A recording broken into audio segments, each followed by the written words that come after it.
Bandura साहब का सिद्धांत है जिसे बोलते हैं सामाजिक अधिगम का सिद्धांत। कि जरूरी नहीं हर काम करके देखो बंधु, कुछ चीजें देखकर, दूसरों को देखकर भी सीखी जाती हैं।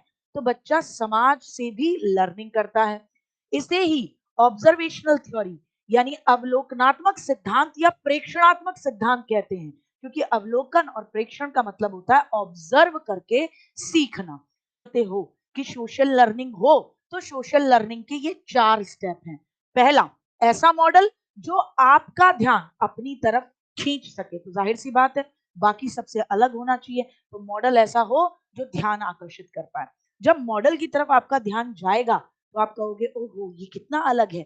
तो बच्चा ऐसी सिचुएशन में उसके बिहेवियर को ऑब्जर्व करेगा, और न केवल ऑब्जर्व करेगा बल्कि उसके बिहेवियर को यहाँ दिमाग में धारण करेगा, रिटेन करेगा, उसके व्यवहार को दिमाग में क्या करेगा, उतारना शुरू करेगा, रिटेन करेगा, धारण करेगा। जब ये काम हो जाएगा तो अब उसे लगेगा कि मैंने तो बहुत गजब का मॉडल चुना था, अब मैं इसी की तरह बिहेव करूंगा। तो तीसरा स्टेप होता है कि वो सेम बिहेवियर को पुनः प्रस्तुतिकरण करेगा, रिप्रेजेंट करेगा सबके सामने। अब भैया अगर तुमने अपना मॉडल गलत चुना था तो इस बिहेवियर के बाद तुम्हें जो पुनर्बलन यानी री मिलेगा, वो मिलेगा पिटाई वाला। कि क्या करता है तू, कि वो मैंने तो उन अंकल जी को देखा था, वो ऐसे ही कर रहे थे कि अच्छा पट पट पड़ गए। आपने देख लिया पुष्पा झुकेगा नहीं।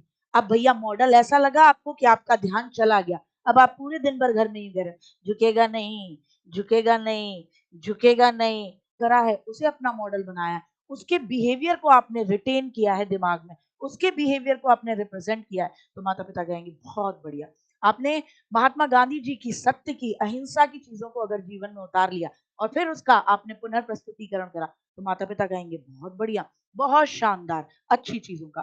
तो अंतिम स्टेप होता है पुनर्बलन, री। अगर आपका मॉडल गलत होगा तो आपका री नेगेटिव होगा, और अगर आपका मॉडल ठीक होगा तो आपको पॉजिटिव री मिलेगा। तो फिर इसी से क्लियर होगा कि आप आगे इस बिहेवियर को दोहराओगे या नहीं दोहराओगे। ठीक से अब बात करते हैं कौन से, आपके ब्रूनर साहब। ब्रूनर साहब कहलाते हैं निर्मितवाद यानी कि संरचनावाद के, रचनावाद के मॉडर्न पापा जी।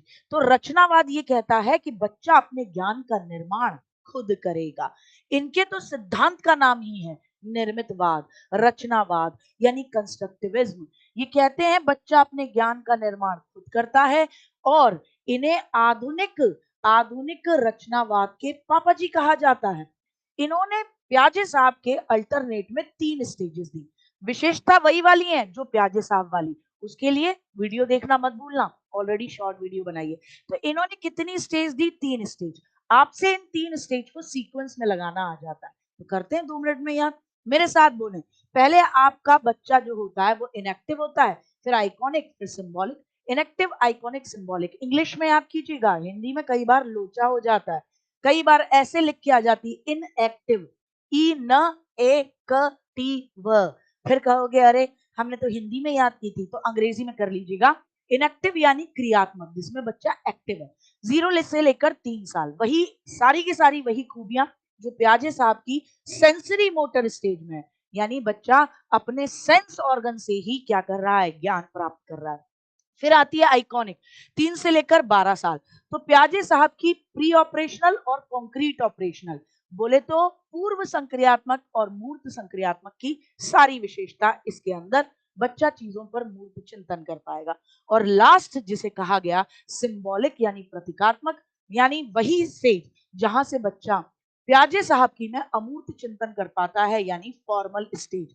11+ या 12+ का बच्चा हायर लेवल का चिंतन, हायर लेवल की कल्पना, हायर लेवल की विचार। ये वीडियो आपके लिए बहुत ज्यादा फायदेमंद रहेगी। इस समय टीचिंग एग्जाम TWA पर आप रही है, तो जुड़ना ना भूलें। Teaching exam TWA channel like करें, शेयर करें, सब्सक्राइब करें। जय हिंद, जय भारत, फिर मिलते हैं।